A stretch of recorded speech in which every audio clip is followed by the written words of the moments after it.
On the vast plains of the Masai Mara, life and death play out in an endless, dramatic cycle. Here, by the banks of the Talek River, a place often called the Bloody Swamp, survival is a daily battle. But this isn't just a story of violence. It's a tale of resilience, power, and the surprising tenderness that exists in the heart of the wild. Today, we follow the incredible journeys of two of its most formidable residents, Gomba, the hippopotamus, destined for greatness, and Nuru, the silent leopard, whose life is a paradox of ferocity and love. Our story begins with the birth of a young hippo, Gomba, born into a large, protective herd. His early days were peaceful. His mother was a formidable shield, guarding him against the ever-present threat of crocodiles lurking beneath the water's surface and the aggressive older hippos who dominated the pot. In this watery fortress, Gomba was safe. He spent his days learning the ways of the herd, his world defined by the deep grunts of his family and the cool embrace of the river. He was a prince in a kingdom of giants, blissfully unaware of the brutal challenges that lay ahead. For now, life was simple, protected by the immense power of his mother and the collective strength of the herd. But the idyllic life on the Talek River is fleeting. The seasons change, and with them, fortunes turn. The arrival of the harsh dry season transforms the lush landscape into a cracked, barren wasteland. The river, once a source of life and security, begins to shrink, its waters receding day by day. As the pools dry up, the once spacious home of the hippos becomes a crowded, tense battleground. Resources are scarce, and patience wears thin. The air is thick with aggression. The grunts that once signaled family bonds now become threats. Every hippo is a rival. For Gomba, now a powerful adult, this is a turning point. The stress of confinement and competition pushes the herd to its breaking point. His ambition brings him into direct conflict with the reigning alpha male, the undisputed king of the pool. The two titans clash in a brutal, life-or-death struggle. Water erupts as tons of flesh and fury collide. Tusks slash and skin is torn. Gomba fights with all his might, inflicting deep, serious wounds on the old ruler. But in the world of hippos, victory isn't always immediate. Though he proved his strength, Gomba is ultimately driven out, wounded, bleeding, and alone. He is forced to leave the only home he has ever known. His journey into exile begins.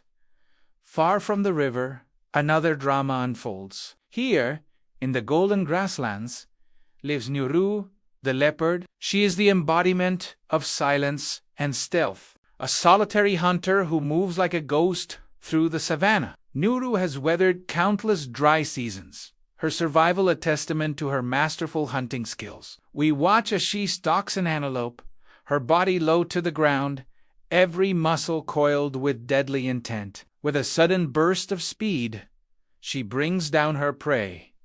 But the kill is only half the battle. To protect her meal from scavengers like hyenas, she performs an incredible feat of strength, dragging the heavy carcass high into the branches of a tree. This is her fortress, her pantry in the sky. Nuru's solitary existence changes after a brief, instinctive encounter with a mate. Soon, she is no longer just a predator. She is a mother. Hidden deep within a rocky cave, she gives birth to a litter of tiny, helpless cubs. Her world is now consumed by a new, fierce purpose: protecting her young. The dangers are everywhere. Hungry hyenas patrol the territory.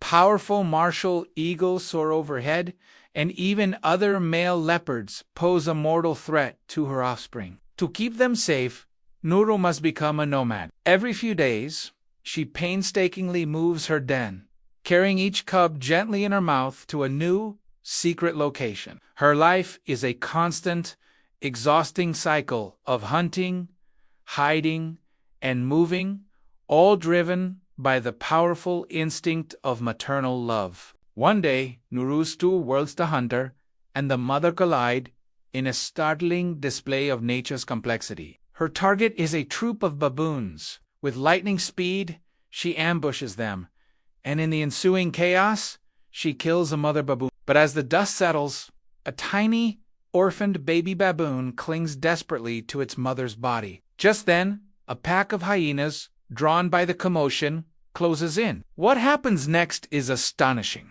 Instead of leaving the infant to its fate, Nuru, the killer, turns protector. She stands over the baby baboon, snarling and driving the hyenas away. For a brief moment, the predator's instinct gives way to an echo of the maternal empathy she feels for her own cubs. It's a poignant reminder that in the wild, the line between killer and protector can be incredibly thin. Meanwhile, Gomba's years in exile have transformed him. He has wandered far, facing dangers alone and growing stronger with every challenge. The scars that cover his massive body are a map of his struggles, a testament to his resilience. Then, the rains return. The sky opens up, and life-giving water pours down, replenishing the parched earth and swelling the rivers. The Talek calls to him, drawn by an ancient instinct. Gomba begins the long journey home. He arrives back at his birth river, a changed beast. He is no longer the young challenger. Isa Jayon, Hisais, Empresence, Owens, the current ruler of the pod, perhaps even the same one who exiled him, now faces a new, formidable opponent. The battle for the throne is inevitable. This time, there is no doubt. Gomba's years of hardship have forged him into an unstoppable force. He fights with the wisdom of experience and the power of a king reclaiming his birthright. The old leader is defeated, and Gomba, the outcast, rises to his rightful place. His thunderous roar echoes across the water. Gomba is now the undisputed king of the swamps. The world of the Masai Mara is a theater of cruelty, governed by the unpitying law of survival of the fit. We have seen the bloody battles of hippos and the lethal precision of a leopard. It is a world where the strong thrive and the weak perish. Yet, amidst this harsh reality, life doesn't just survive. It flourishes. It continues through the unwavering protection of a mother's love, like Naru guarding her cubs against all odds. It's sustained by the strange, small alliances, like the birds that land on a hippo's back to eat parasites, offering relief in exchange for a meal. And above all, life persists because of the indomitable will to survive that burns within every creature. From the mighty Gomba who fought his way back from exile to become a king, to the tiny baboon who clung to life, this is the true story of the bloody Swamnat. Just a tale of conflict, but a powerful saga of resilience, the unbreakable bonds of family, and the relentless, beautiful, and unending cycle of life itself. Thank you for joining us on this incredible journey. If you were moved by the stories of Gomba and Nuru, don't forget to like this video and subscribe to our channel for more amazing tales from the wild. See you next time.